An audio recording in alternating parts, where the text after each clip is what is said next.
আজ শেয়ার করব মুখে স্বাদ লেগে থাকার মতো ডিমের এক অসাধারণ রেসিপি। এটা ডিমের কোরমা। এটা যে একবার বানিয়ে খেয়েছেন সে কিন্তু বারবার বানাতে বাধ্য। আর যদি বাড়িতে অতিথি আসে, মাছ মাংস যদি কিছুই না থাকে, তাহলে এমন একটি ডিমের রেসিপি বানিয়ে ফেলতে পারেন। সবাই খেয়ে শুধু প্রশংসাই করতে থাকবে। ভিডিওটি না টেনে শেষ পর্যন্ত দেখার অনুরোধ রইল। এখানে 6টা ডিম সেদ্ধ করে খোসাটা ছাড়িয়ে ভালো করে ধুয়ে নিয়েছি। এবার ডিমটাকে লবণ মেখে নিতে হবে। এখানে শুধু লবণ মেখে নিয়ে নেব। তারপরে আমি এখানে 16টা মতো কাঠবাদাম জলে ভিজিয়ে রেখে খোসাটা ছাড়িয়ে নিয়েছি। এটাকে ভালো করে পেস্ট করে নেব।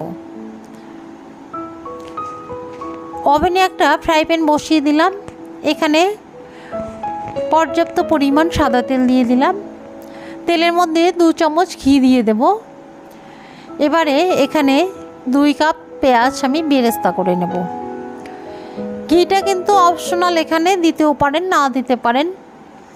শুধু তেল দিয়েও বেরেস্তাটা করতে পারেন, তবে ঘি দিলে টেস্টটা অনেকটাই বেশি আসে।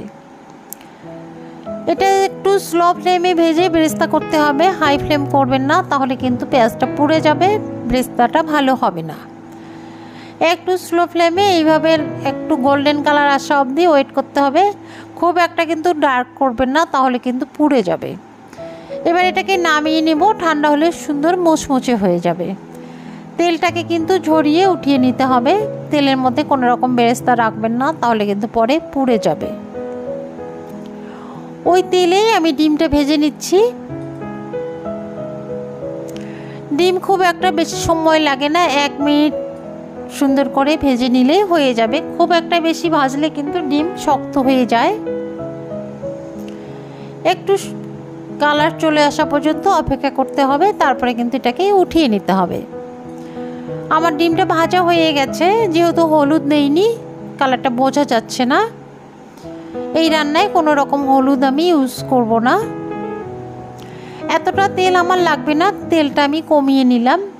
এরপর এখানে গোটা গরম মশলা দিয়ে দিলাম। 5টার মতো ছোটো এলাচ মুখটা ফাটিয়ে দিয়েছি। 2 টুকরো দারুচিনি, 3-4টে গোলমরিচ, 2টো লবঙ্গ দিয়েছি। এবারে এখানে 2টো মিডিয়াম সাইজের পেঁয়াজ আমি পেস্ট করে রেখেছি, সেটা দিয়ে দিলাম। সেটা দিয়ে কিন্তু একটু ভেজে নিতে হবে। পেঁয়াজের গায়ে যে কাঁচা গন্ধটা আছে সেটা যেন চলে যায়। পেঁয়াজটা একটু নেড়ে চেড়ে আমি এখানে আদা রসুন পেস্ট দিয়ে দিচ্ছি। 1 চা চামচ ভর্তি করে এখানে আদা রসুন পেস্টটা দিয়ে দিলাম। আদা রসুন পেস্ট দিয়েও এখানে ভালো করে নেড়ে নিতে হবে, যাতে করে এর গন্ধ চলে যায়। এটা কিন্তু একটু ভাজা ভাজা হয়ে গেছে। এবার যে আমি কাঠবাদামটা পেস্ট করে রেখেছি সেটা দিয়ে দিলাম। এই অবস্থায় গ্যাসের ফ্লেমটা একটু কমিয়ে দিতে হবে। একটু কিন্তু নেড়ে চেড়ে আমি কষিয়ে নেব।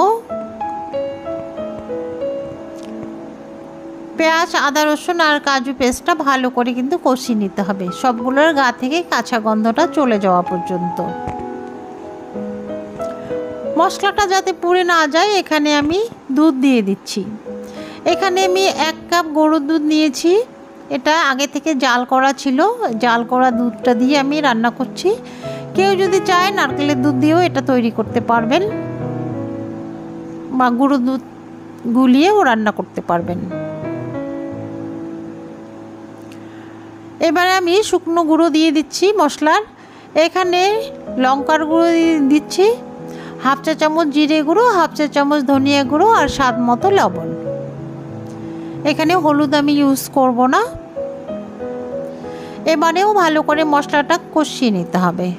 যতক্ষণ না মশলা থেকে তেল ছেড়ে দিচ্ছে ততক্ষণ পর্যন্ত এটাকে আমি কষিয়ে নেব। দেখতেই পাচ্ছেন সুন্দর কিন্তু মশলা থেকে তেল উঠে আসছে। আবারও কিন্তু আমি একটু দুধ দিয়ে মশলাটাকে ভালো করে রান্না করে নেব 3 থেকে 4 মিনিট। বাদবাকি দুধটা আমি দিয়ে দিলাম। এখানে কিন্তু জল দিয়েও রান্না করা যেতে পারে, তবে টেস্টের একটু হেরফের হবে। দুধ দিয়ে রান্না করলে টেস্টটা অনেক বেশি আসে। এবার ঢাকনা দিয়ে 3-4 মিনিট কিন্তু মশলাটাকে আমি রান্না করব। মশলাটার থেকে কিন্তু তেল উপরে ভেসে আসছে, মশলাটা কিন্তু একদম কষানো হয়ে গেছে। দেখে কিন্তু বুঝতে পারছেন তেলটা কিন্তু উপরে চলে এসেছে। এবার আমি যে ডিমগুলো ভেজে রেখেছি সেটা দিয়ে দিচ্ছি। ডিম মশলার সঙ্গে আমি আরও সুন্দর করে কষিয়ে নেব। 1 থেকে 2 মিনিট এটাকে আমি কষিয়ে নিচ্ছি মশলার সঙ্গে। এতে করে ডিমও কষানো হবে, মশলাও কিন্তু কষানো হবে। আর উপর থেকে 3টে কাঁচা পাকা লঙ্কা দিয়ে দিলাম, মুখটা একটু ফাটিয়ে দিয়েছি। এতে ঝালও হবে, সুন্দর একটা ফ্লেভারও আসবে।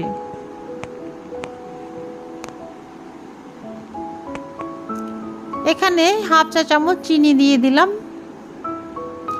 চিনি দিয়ে একটু নেড়ে চেড়ে নেব। আশা করছি আজকের এই রেসিপি আপনাদের খুব ভালো লাগবে।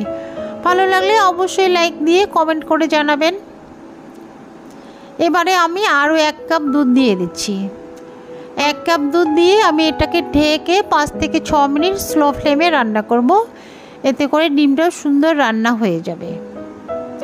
আর দিয়ে দিচ্ছি পেঁয়াজ বেরেস্তা। আমি যে বেরেস্তাটা করে রেখেছি সেই বেরেস্তাটা দিয়ে দিলাম। বেরেস্তা দিয়ে আমি ঢেকে দেব। 5 মিনিট পর ঢাকনাটা খুলে নিলাম। গ্রেভিটা কিন্তু অনেকটাই টেনে গেছে। এটা কিন্তু মাখো মাখো হবে, এটাতে খুব একটা গ্রেভি রাখা যাবে না। এটাতে কম গ্রেভি রাখলে অনেক টেস্ট হয়। আর এরকম গ্রেভিটাই এরকম সিল্কি হবে, দেখতেই পাচ্ছেন গ্রেভিটার টেক্সচারটা। এবার আমার রান্নাটা শেষ। গ্যাসের ফ্লেম অফ করে দেব, দিয়ে 2 মিনিটের জন্য ঢেকে রাখবো, তারপর সার্ভ করব। দেখেই বুঝতে পারছেন এটা কতটা ইয়াম্মি হয়েছে। আশা করছি খুব ভালো লেগেছে। বন্ধুরা, চ্যানেলে নতুন হলে একটা সাবস্ক্রাইব করার অনুরোধ থাকলো। সাবস্ক্রাইব করে পাশে থাকা বেল নোটিফিকেশানটি অল করে রাখবেন, যাতে করে আমি ভিডিও আপলোড করলে সর্বপ্রথম আপনাদের কাছে পৌঁছে যায় আর এরকম নিত্য নতুন রেসিপি আপনারা দেখতে পারেন। আর যারা ফেসবুক থেকে দেখছেন, ফেসবুক পেজটি ফলো করে রাখবেন। দেখা হবে পরে আরেকটি এরকম নতুন রেসিপিতে। ভালো থাকবেন, সুস্থ থাকবেন। ধন্যবাদ।